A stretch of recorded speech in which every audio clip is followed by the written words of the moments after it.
베드로전서 2장 18절부터 25절 말씀 함께 봉독하시겠습니다. 사환들아, 범사에 두려워함으로 주인들에게 순종하되 선하고 관용하는 자들에게만 아니라 또한 까다로운 자들에게도 그리하라. 부당하게 고난을 받아도 하나님을 생각함으로 슬픔을 참으면 이는 아름다우나 죄가 있어 매를 맞고 참으면 무슨 칭찬이 있으리요. 그러나 선을 행함으로 고난을 받고 참으면 이는 하나님 앞에 아름다우니라. 이를 위하여 너희가 부르심을 받았으니 그리스도도 너희를 위하여 고난을 받으사 너희에게 본을 끼쳐 그 자취를 따라오게 하려 하셨느니라. 그는 죄를 범하지 아니하시고 그 입에 거짓도 없으시며 욕을 당하시되 맞대어 욕하지 아니하시고 고난을 당하시되 위협하지 아니하시고 오직 공의로 심판하시는 이에게 부탁하시며 친히 나무에 달려 그 몸으로 우리 죄를 담당하셨으니 이는 우리로 죄에 대하여 죽고 의에 대하여 살게 하려 하십니다. 그가 채찍에 맞음으로 너희는 나음을 얻었나니 너희가 전에는 양과 같이 길을 잃었더니 이제는 너희 영혼의 목자와 감독 되신 이에게 돌아왔느니라. 아멘. 목회를 하면서 가장 절망적인 때는요, 교회 교인들이 조금 올 때가 아닙니다. 팬데믹 때문에 교회에 모이지 못할 때가 아닙니다. 목회자가 가장 절망적인 것을 느낄 때는 언제냐면요, 저를 포함해서요, 신앙생활을 아무리 해도 맨날 그 자리에 맴돌고 있는 우리를 보면 가장 가슴이 아프고 절망적입니다. 예수님을 닮아가야 할 사람들이 하나님의 말씀은 분명히 살아있고 운동력이 있는데, 그리고 분명히 하나님이 역사하시는 것을 믿는데 그 말씀이 아무 능력이 없는 것 같은 경험을 할 때 좌절하게 됩니다. 그러다가도 하나님이 살아계시고 성령님은 여전히 우리의 심령 속에 역사하시고 말씀은 우리의 생각과 마음을 충분히 바꾸고도 남을만 하시기 때문에 그 말씀의 능력으로 다시 소망을 가지게 됩니다. 우리가 어떻게 주님을 닮아갈까? 우리가 어떻게 하면 주님을 닮아갈까? 오늘 베드로전서도 그렇지만요, 신약 성경이 쓰여지던 때는요, 노예가 일반적이었습니다. 그래서 바울 편지들을 보면은 노예에 관한 얘기들이 종종 나옵니다. 실제로 교인들 중에서도요, 노예들이 그 당시에 적지 않았습니다. 이런 노예들의 노동력을 근본으로 해서 로마 사회가 지탱해 나갈 수가 있었습니다. 초기 기독교의 노예들이 많은 이유가요, 하나님께서 하시는 말씀이 노예들에게 소망이 되었기 때문입니다. 지금 우리는 노예가 아니니까 뭐 이런 말씀은 우리와 상관없겠지 이렇게 생각할 수도 있습니다. 물론 우리는 고대 로마 시대와 같은 그런 의미의 노예로는 살지 않습니다. 그런데 우리가 상하 관계로 구성되는 사회 속에서 오늘 우리들이 살고 있습니다. 뭐 연예인들도 보면 노예 계약이다, 뭐 이런 얘기 종종 방송에 나오잖아요. 그래서 말은 다르지만 여전히 우리도 이 시대에 이런 관계 속에 살고 있습니다. 이런 속에서 믿는 그리스도인들은 어떻게 살아야 되느냐? 우리가 부당하고 억울한 일을 당할 때 우리는 어떻게 살아야 되느냐? 오늘 18절 말씀은요, 이런 억울한 일들을 겪고 있는 노예들을 향해서 아주 현실적인 대답을 해주시고 있습니다. 사환들아, 범사에 두려워함으로 주인들에게 순종하되 선하고 관용하는 자들에게만 아니라 또한 까다로운 자들에게도 그리하라. 여러분, 그 당시의 노예 제도는요, 힘으로 폭력으로 극복할 수 있는 상황이 아니었습니다. 고대 이 로마 시대의 노예들이요, 폭력으로 저항을 했다 그러면 죽는 겁니다. 도망치는 것도 죽음입니다. 이런 엄청난 폭력 앞에서 싸우지 말고 순종하는 게 좋은 거야, 이렇게 말씀하시는 거예요. 마틴 루터도요, 군주들이 그 사람들이 옳기 때문에 따라라, 순종해라, 그렇게 얘기를 한 것이 아니고요, 농민들의 희생을 줄이기 위해서 맞서 싸우지 마라, 이렇게 얘기를 했습니다. 어느 쪽이 더 현실적일까요? 죽는 게 분명한데 무모하게 저항해야 될까요? 성경은 현실적으로 대답했을 수도 있습니다. 그러면 오늘 이 말씀은요, 세상이 악하기 때문에 저 세상만 바라보고 살아라, 그런 말씀일까요? 성경은 이 세상에 고약한 주인이 있다는 것을 분명하게 오늘 얘기하고 있습니다. 그 사람들 밑에서 노예 기독교인들이 당하는 고통은요, 정말 억울한 일이었습니다. 베드로 사도는요, 악한 주인이 얼마나 야비하고 악랄한지, 노예들이 당하는 고통이 얼마나 견디기 힘든지 충분히 알고 있었습니다. 이런 상황에서 베드로는 주인에게 순종해라, 그렇게 얘기하고 있습니다. 오늘 말씀의 까다로운 주인은요, 성격이 깐깐하고 철저한 사람을 말하는 정도가 아닙니다. 잘못된 것을 용납하지 못하는 그런 사람을 얘기하는 게 아닙니다. 오늘 말씀의 까다로운 주인은요, 아주 고약한 사람, 이유 없이 종들을 때리는 사람, 학대하고 괴롭히는 사람을 까다로운 주인이라고 얘기를 합니다. 아무 잘못도 없는데 이유 없이 매를 맞는 상황을 말하는 것입니다. 여러분, 힘이 있는 사람한테 참으라고 하면은요, 그럴 수 있어요. 그런데 힘이 없어서 참으라고 말을 하면요, 정말 억울합니다. 힘이 없기 때문에 내가 느끼는 절망은요, 너무나 치욕스럽습니다. 그리고 가슴이 아플 때가 많습니다. 고난당하고 있는 사람들에게요, 참고 순종하라, 그렇게 쉽게 말할 수 있는 말이 아닙니다. 억울하지만 힘없는 내가 좀 참아야지, 뭐 별 수 있냐, 그냥 참아, 그래야 손해를 덜 보지.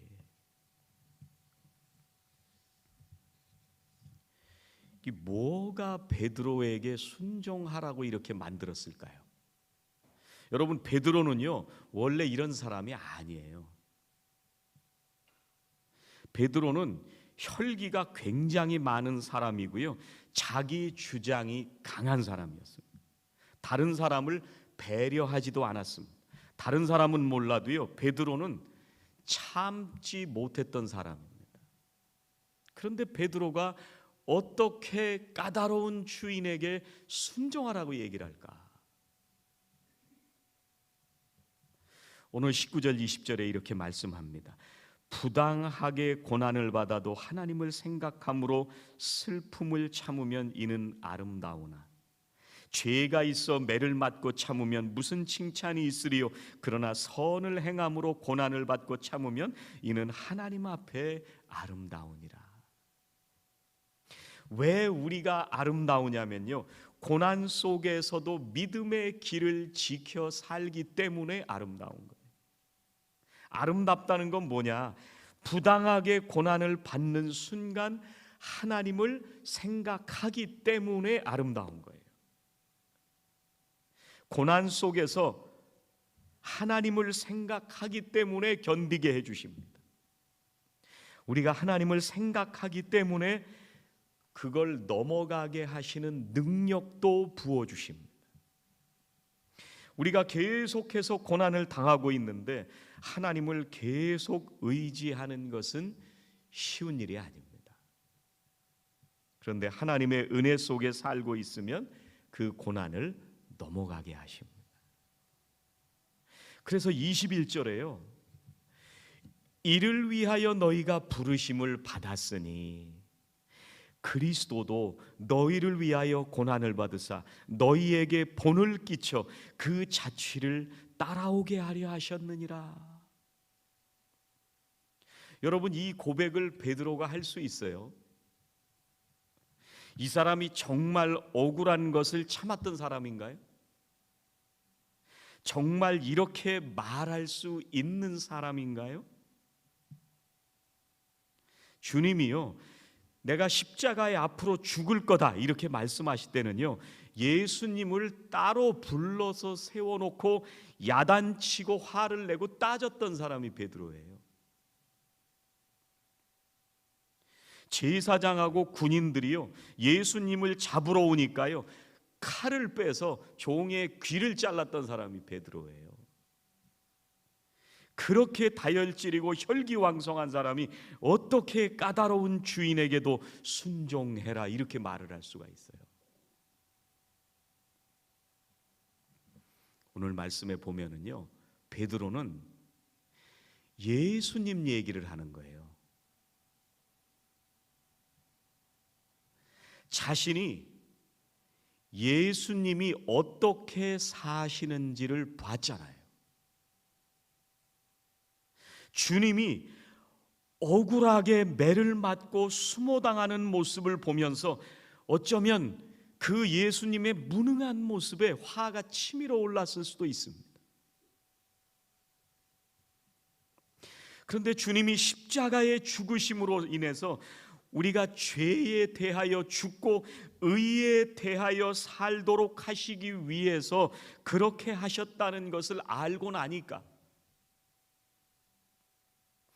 죽음의 권세를 이기신 그 부활하신 주님의 모습을 직접 보고 나니까 주님의 그 사랑이 깨달아지고 정말 주님을 닮고 싶었던 거예요.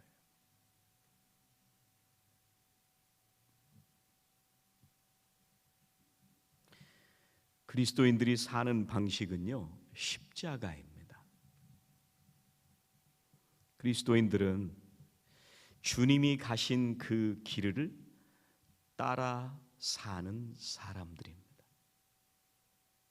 주님은요, 죄가 없으심에도 불구하고요, 십자가의 고난을 당하셨습니다. 우리는요, 내가 가장 억울하다고 생각하지만 주님만큼 부당한 일을 당한 적은 없습니다. 왜냐하면 십자가에 죽은 적이 없거든요. 아직도 숨 쉬면서 살고 있잖아요. 그것이 예수 그리스도의 방식입니다. 십자가 위에서 모든 모욕을 감내하시고 그 길을 끝까지 가셨습니다.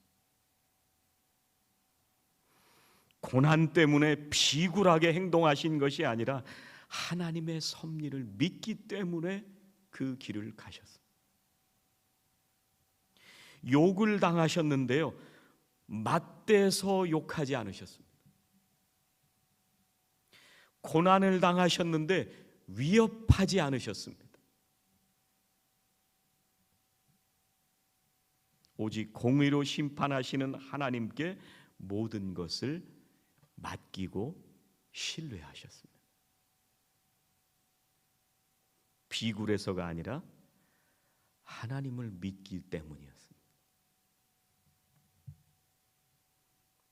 어떤 사람은 이렇게 얘기를 합니다. 에이, 목사님, 예수님은 그럴 수 있지만요, 나는 예수님이 아닙니다. 나는요, 참을 이유가 없습니다. 저 사람이 분명히 잘못했는데 나는 평범한 사람이기 때문에요. 나는 그렇게 못합니다.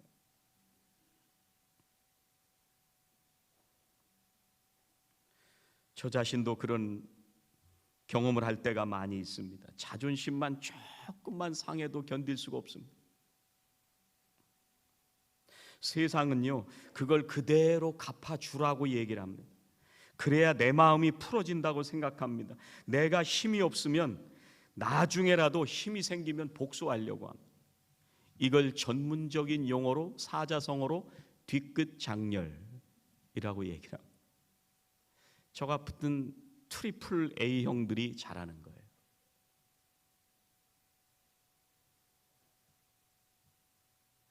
많은 그리스도인들이요, 예수님처럼 살고 싶다고 얘기를 합니다. 그런데 우리가 정말 그렇게 살고 싶은가요? 진심으로 그렇게 살기 원하십니까? 정말 예수님 닮고 싶으세요? 예수님을 닮고 싶은 소원이 있으세요?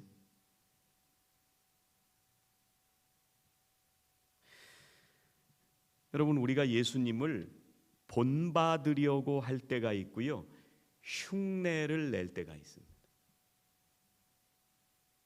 정말 주님처럼 살고 싶지는 않지만 내가 교회 다니니까 그렇게 보이고 싶은 거예요.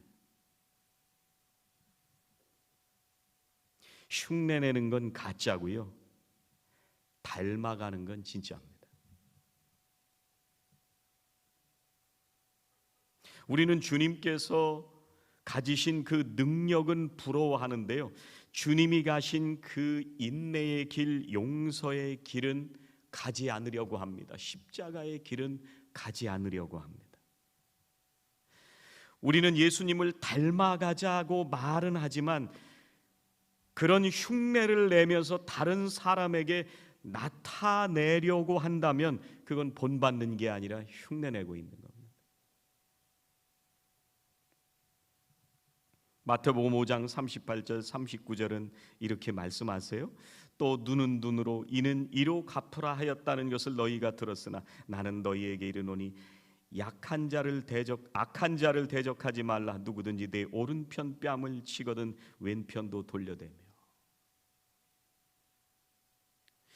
우리는 예수님을 닮아가면서 살고 싶다고 말은 하지만 눈에는 눈, 이에는 이로 계속 살고 있습니다. 누가 나를 속상하게 하면 꼭 갚아주고 싶습니다. 우리는 성경에서 다윗이라는 분을 잘 알고 있습니다. 다윗은 억울하게 쫓겨다닌 사람입니다.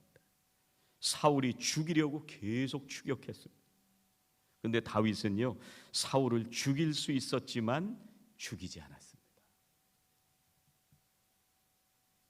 하나님께서 일하신다는 것을 믿고 하나님의 손에 모든 것을 맡겨드렸습니다. 여러분, 많이 참고 계시죠? 참으면서 주님을 닮아가려고 애쓰고 계시죠? 나는 잘못한 것이 없고 남들만 다 잘못했다고 생각을 해서 억울한 걸 다 풀어야 되고 받은 대로 다 갚아주어야 한다고 생각하면 우리가 주님을 앞으로 더 닮아가야 된다는 얘기입니다. 여러분, 우리가 직장이나 일터에서요, 쫓겨날까 봐 참은 적은 있습니다. 그런데 주님 때문에 주님을 본받고 닮아가고 싶어서 참은 적은 없습니다.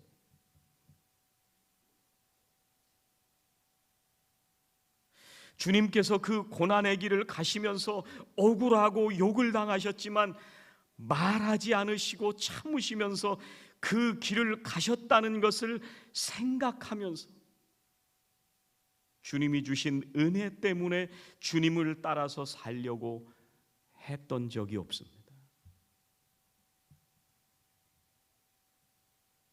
우리가 예수님을 닮아가기 위해서는요, 오늘 말씀해 보니까 생각해야 된다 이렇게 말씀하십니다.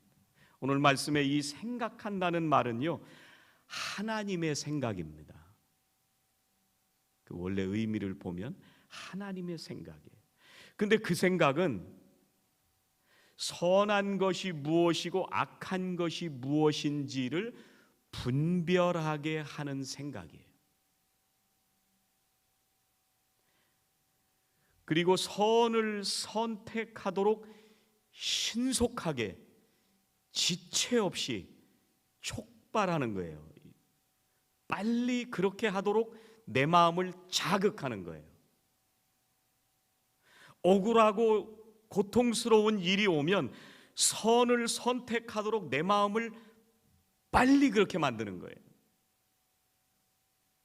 그리고 악은 빨리 피하는 거예요. 그런데요, 우리는 선은 즉시 피하고 악은 깊이 묵상합니다. 그리고 다른 사람과 깊이 나눔을 가집니다.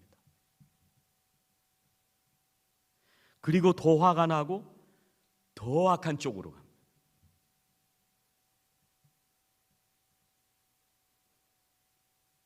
그리고 이 생각한다는 말은 두 번째 의미는 뭐냐면요, 선을 권면하고 악은 버리는 거예요. 그런데 우리는 선은 버리고 악을 권할 때가 많습니다.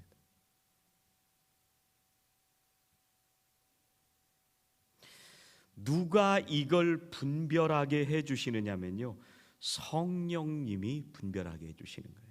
그러니까 성령이 충만하지 않으면 우리는 하나님의 생각을 알 수가 없고 주님을 따라서 살 수가 없습니다. 고린도전서 2장 10절, 오직 하나님의 성령으로 이것을 우리에게 보이셨으니 성령은 모든 것 곧 하나님의 깊은 것까지도 통달하시느니라. 21절 말씀 다시 한번 봉독해 드립니다. 이를 위하여 너희가 부르심을 받았으니 그리스도도 너희를 위하여 고난을 받으사 너희에게 본을 끼쳐 그 자취를 따라오게 하려 하셨느니라. 우리는 주님의 은혜를 늘 입으로 말합니다. 그리고 늘 찬송합니다. 그런데 주님의 그 은혜가 우리의 가슴에 깊이 느껴지고 내가 사는 것을 변화시키는 놀라운 능력이라는 것을 잊어버릴 때가 많습니다.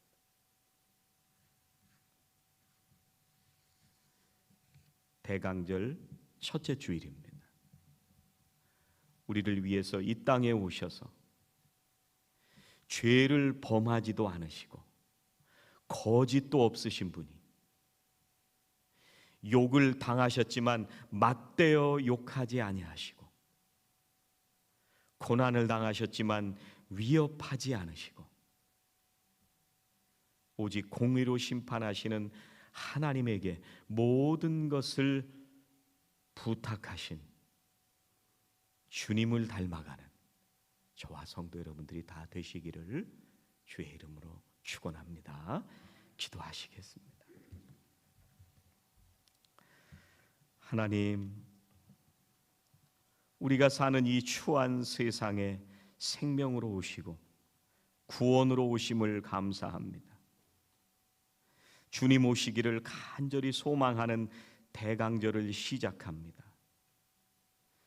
죄가 없으시지만 욕을 당하시고 고난을 당하셨지만 위협하지 않으시며 하나님의 섭리와 역사를 믿음으로 십자가의 길을 가셨던 주님을 닮기 원합니다. 전심으로 주님의 제자가 되기를 원합니다. 주님, 저희들의 심령을 성령으로 충만하게 하여 주시옵소서. 하나님의 마음을 알게 하시고 하나님의 역사를 믿게 하시고 하나님의 인도하심을 의지하게 하여 주시옵소서.